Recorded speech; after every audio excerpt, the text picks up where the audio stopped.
Does everyone on Mars have all of your powers? Of course. On Mars, powers are merely the facts of life. On Earth, we have the facts of life, too. But compared to yours, the birds and bees are for the birds. I know what you're thinking, Tim. But you just can't have one. You're not ready yet. Well, have you ever given a power to someone on Earth? Of course not. Well, then how do you know we're not ready? Now, you're always telling me not to prejudge, and you're prejudging now. No, I'm not. Yes, you are. Now, you say the people on Earth are not ready for Martian powers, and yet, no one on Earth has ever had a Martian power. I just couldn't do it. Well, I'd like to prove to you that we are mature enough. Well, what power would you take? Well, you talk to animals. You make me sound neurotic. You read minds. And now you make me sound like a nightclub act. Well, you make things rise up and float around. It's called levitation. Learn the terms. Oh, sorry. Well, let's see. You can disappear. That's it. Disappear. I bet being invisible would be a ball, especially in certain places. You should have your thoughts washed out with soap. I ever asked anything of you before? I mean, didn't I take you in? Like a brother? Like an uncle. Well, what's wrong with trying a little thing like that? Well, nothing, I suppose. Maybe I could let you have levitation for a little while. Oh, that'd be great. For how long? 1 day. 1 day? Take it or leave it. I'll take it. All right, let me see your index finger. My right or my left? Right, of course. The left is for something else. Now, if I told you that, you'd want it instead. How you know? I read your mind. Now, place your finger against my finger. What are you going to do? Come on, come on, come on. Don't be frightened. Now, close your eyes. Take a deep breath. Think of nothing but your finger.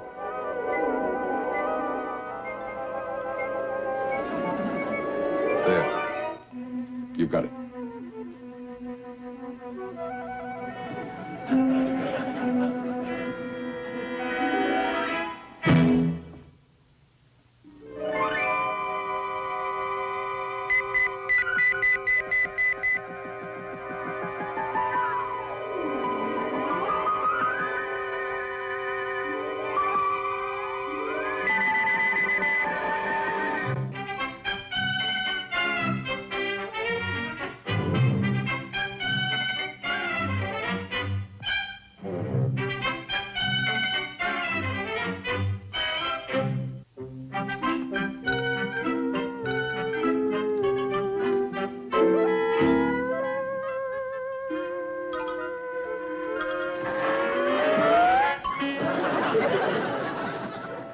I've got it.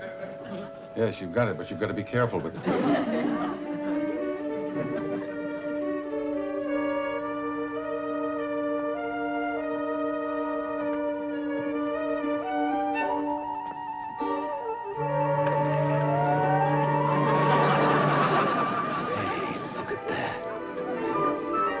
Put that fish back.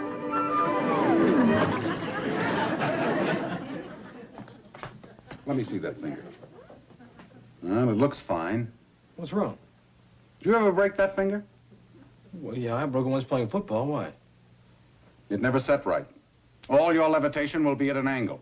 There are people like that, you know. Yes, Uncle Martin.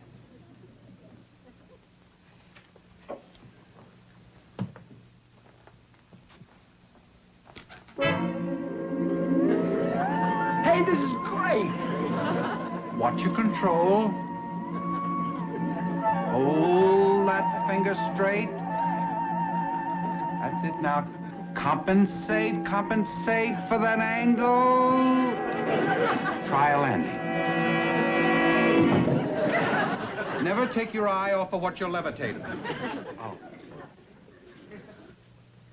Watch this, Uncle Martin.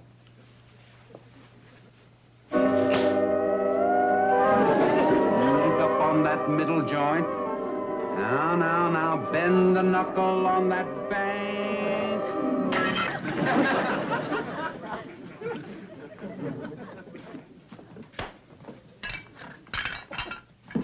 What's so funny? It's not a toy, Tim.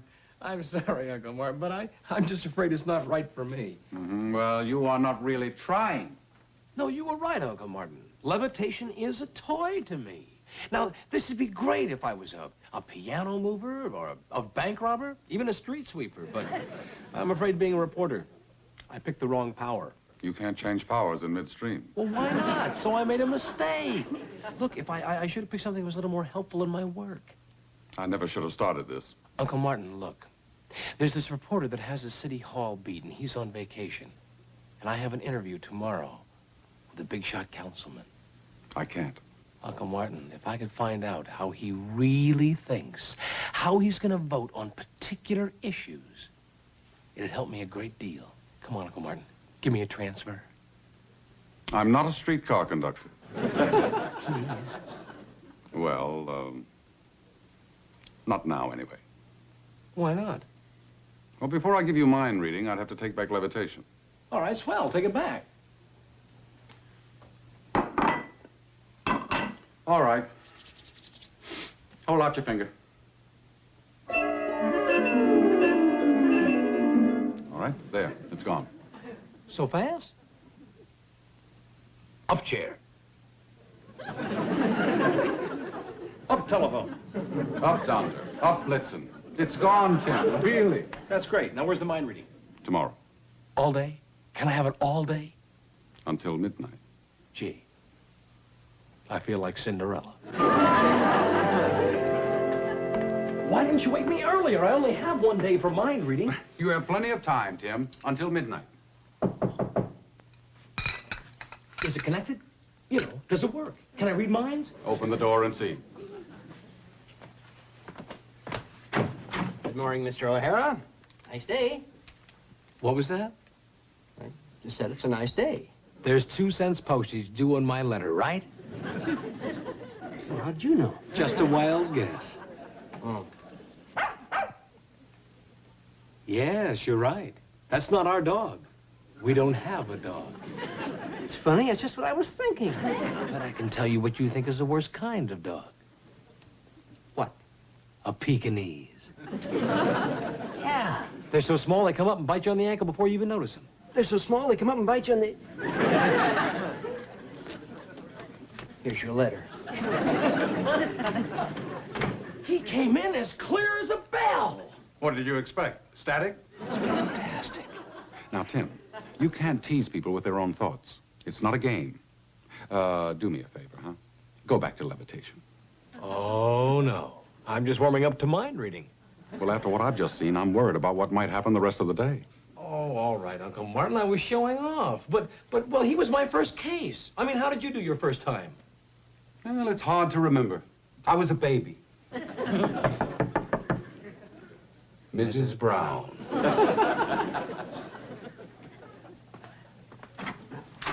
Oh, good morning, Tim. It certainly is a gorgeous morning. Oh, why, that's just what I was going to say. Good morning, Mrs. Brown. Oh, good morning, Martin. Oh, I brought some chocolate chip cookies up for you, Tim. I know they're your favorite.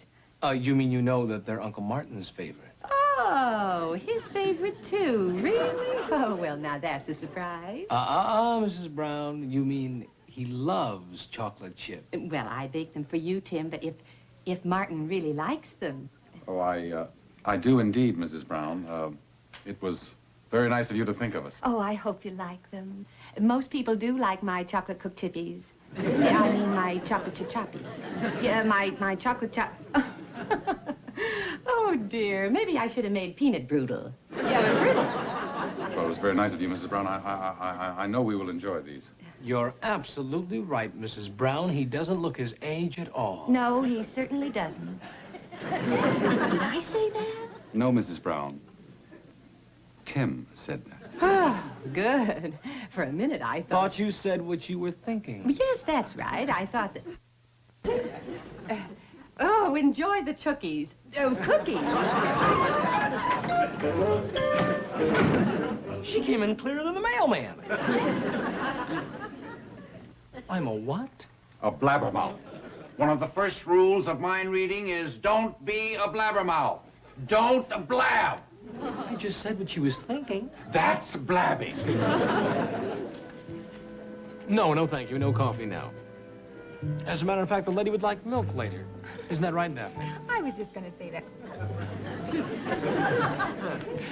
Now, where were we? About your interview with Councilman Granby this afternoon. I'll keep my fingers crossed for you. Well, you don't have to. This is my lucky day. Oh. What's the matter? Well, there's something I'm going to have to tell you. You see, I got this telegram. You mean telephone call? Yes, telephone call. You see, I have this aunt from New Jersey. Really? Your aunt? Uh-huh, from Brown Brook. And he? No, she. Well, she's coming into town this weekend, and I'm afraid I'm going to have to break our Saturday night date. Do you know how much extra I had to pay for those tickets to a broker? Well, I can't be rude to my aunt. Your aunt, huh? The tall aunt? Well, she's not that tall. Well, the 6'2" tall aunt with the broad shoulders and the big blue eyes, that aunt? My father's younger sister. Your father's younger sister who played tackle at Purdue? I don't know what you mean, Tim. Your Aunt Bronco. Have you been spying on me? Have you had my phone tapped? Had me followed? Or what? Really, your aunt? Couldn't you said your grandmother who died or a story you had to go on out of town? Well, I've just never been so insulted in all my life. Who gets the salad? Oh, he does. And allow me to give it to him.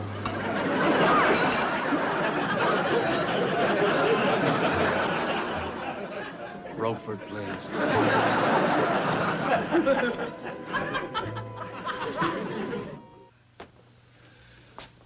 Well, I'm off to interview Granby, but first I'm going to stop by and get last-minute instructions from Burns.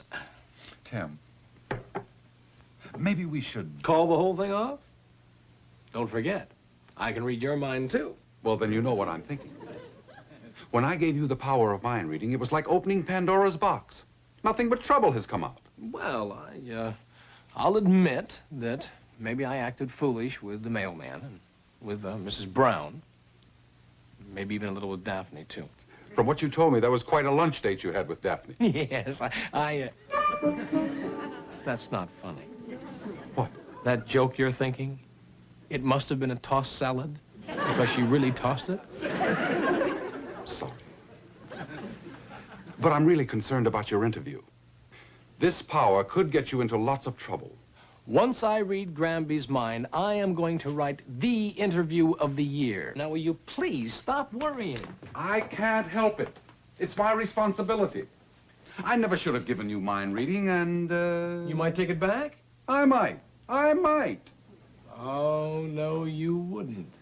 I just looked in there, and you'd never go back on a promise. Besides, I know how to use it better now. Oh, no, you don't. I just looked in there, and you don't. I think That's not true. Besides, you never did, just this morning. that doesn't count. You were... I was not. Tim, Oh, no. You said till 12 midnight, not till 12 noon. Anyway... you wouldn't dare. I could... You wouldn't. You know, I sort of hate to leave now. You and I could have a wonderful conversation and not even say a word.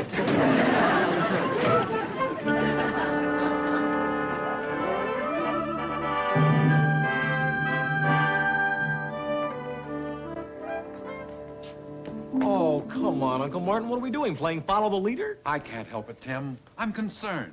But I'm a big boy now. I know, but I gave you dynamite to play with. And I'd feel better if I went along with you. Oh, that's swell. That sure makes me a big shot reporter. What am I supposed to say? Councilman Granby, I'd like you to meet my Uncle Martin. He's here to keep an eye on me, just to make sure that I don't do anything silly. Yeah. You've got a point there. I know what I'll do.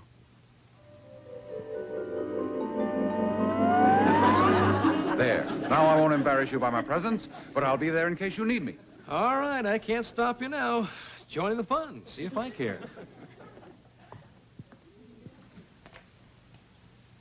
Say, Gene, give me a rundown on that new reporter I got to talk to, will you? Oh, it's all here on a set of 4x5 cards, Jack. He's a real lightweight. He's a fast replacement for Eddie. His name's O'Hara, and he's a real nothing. He's nobody. Good. Yes? Tim O'Hara. Send him in. What was his name again? O'Hara, Tim. Tim O'Hara. Tim. How are you, my boy? Can we get you something? Well, no, thank you. I'm fine. Good. Let's go. I like a reporter who wants to get to work fast. That's what we've heard about you. Oh, we've heard a lot about you, Tom. Tim. Yeah, of course. How could I forget? You've got some reputation, my boy. Real heavyweight. I've been looking forward to this interview. Shall we sit on the couch?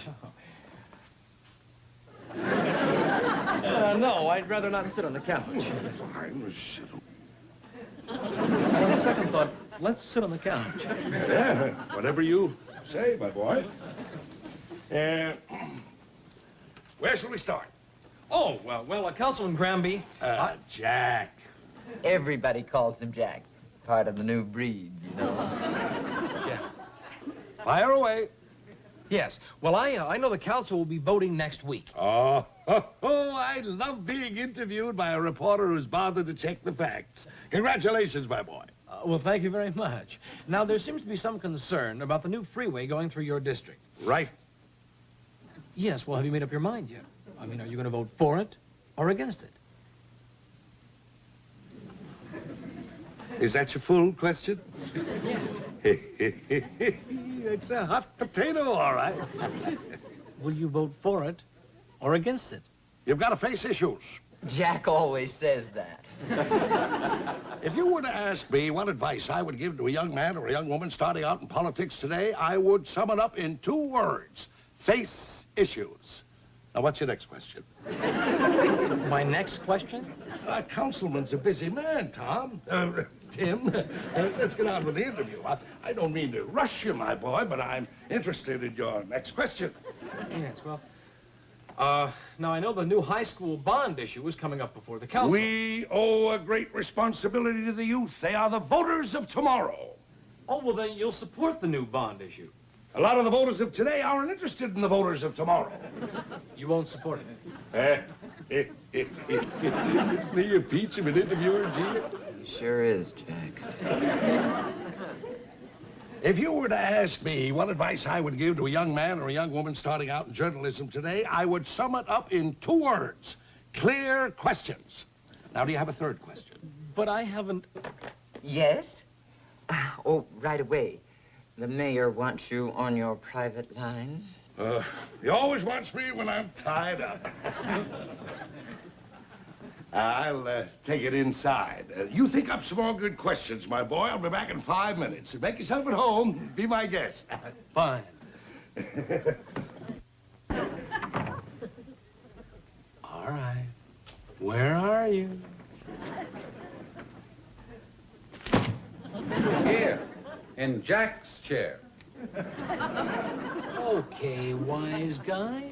What did you do with my mind-reading power? I didn't do anything. Never trust a Martian. That's my motto. Where are you sneaking off to? You just can't face me, can you? Now, we made a deal, and you spoiled it just when I really needed it. First, I read his mind, yes. Then I read his mind, no. Then yes. Then no. All right. Where are you?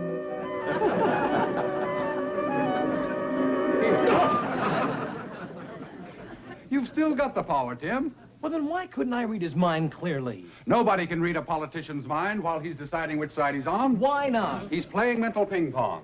Politicians won't commit themselves even to themselves. Hey, there's the angle for my story. The politician's game, mental ping pong. Now, just a minute, Tim. What's the matter? Not only did I give you a stick of dynamite to play with, but it looks as though I just lit the fuse. But this will be the greatest story I've ever written. Yes, but think of the consequences. Sure. I might just end up the official political reporter for the Sun. I'm gonna start that story right now. Great, isn't it? The ping-pong ball mind of Jack Granby, one of our well-known councilmen, bounces for and against the following issues of the day. Provocative, isn't it? Must have been out of my mind to run it. Granby's been calling this office for hours, and so has his lawyer, and I've been ducking them. If we're lucky, mind you, if we're lucky, this libel suit will only cost us $1 million. Our city's most ardent issue dodger who's been playing both sides of the fence for years. Oh, no. Make it 2 million. You know your next job. The obituary column? The obituary. Say, how the devil did you know I was thinking that? Oh, I don't know. Let's just say I had a feeling I was a dead duck.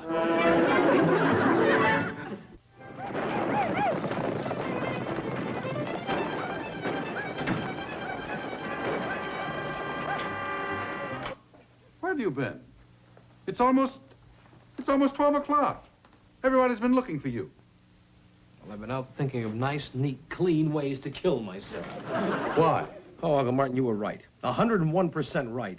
Earthmen just aren't ready for Martian powers. I'm childish. I'm immature. Will you please take back my reading before I do any more damage with it? I've insulted enough people already. I'm being sued for libel. I've almost lost my job. I have lost my new redhead. Uncle Martin, will you please take it back? I only want to know what people tell me. Will you take it back before whoever's coming up here gets up here? Come in. Where is he? There you are. When do I start delivering newspapers? Oh, boy. You're covering City Hall forever. We're going to do an expose series about all of the city council, and the mayor, and maybe even the governor, too. What? We've sold every newspaper we printed. We're back being a crusading newspaper. Oh, no. And you're getting a raise, my boy. You know, I finally took that call from Granby, and he told me that seeing all his double talk in print convinced him that he had to take a stand against issues and not duck them. And you, my boy, you, Tim, you're the one that changed him. Me? Yeah. You know, he said that it was just as if you were reading his mind. Now, that's the kind of reporter I need. A reporter who can get a politician's innermost thoughts. Well, you see, Mr. Burns, I'm afraid I can't do that for you anymore. Unless... Uncle Martin, can I just have it for a little bit longer? Look, we got meetings set up with every councilman for a week. And the mayor called. He wants to go on record with you. 3 days, 2 days? Are you listening to me? It's too dangerous. You don't know how to use it properly. What do you mean it's too dangerous? What do you want, a pistol permit? You got it. You know, I hear the governor's scared, too. At last we've got a reporter who's in there for answers. Yeah, please, Uncle Martin. What does he want? He wants something I, loaned him.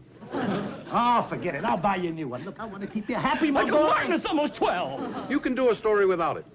Dig for your facts and push for the answers. What the devil did you give him? But I can't write well without it. An electrical typewriter. Is that what you want? Yeah, you got it. Please, Uncle Martin, it's almost midnight. What is this, midnight? What, are you afraid of turning into a pumpkin? My head might. What the devil did you give him? Won't you tell me? Give me a hint. Is it bigger than a bread box? Animal, vegetable, and mineral. Do men use it more than women?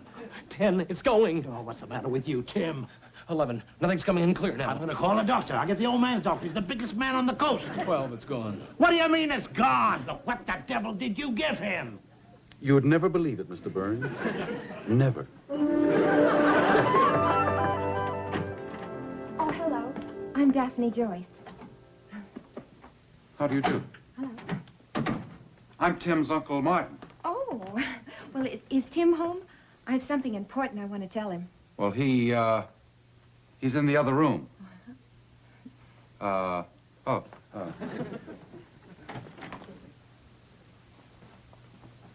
Tim, darling.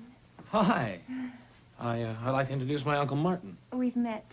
Oh, Tim, dear, I was so wrong yesterday. I'm sorry, darling. Oh, well, that's Will all you right. forgive me for being such a fool, such an adolescent? Well, of course. Well, I acted like a child. Well, I called Bronco and I told him it was immature and unethical to make 2 dates on the same night. And I broke my date with him so I could go out with you. Really? Mm-hmm. That's the way I feel about you, Tim, darling. You still have the tickets, don't you? Oh, yes, as a matter of fact, I have. You're an angel. Pick me up early? Yes, well, let me walk you down to your car.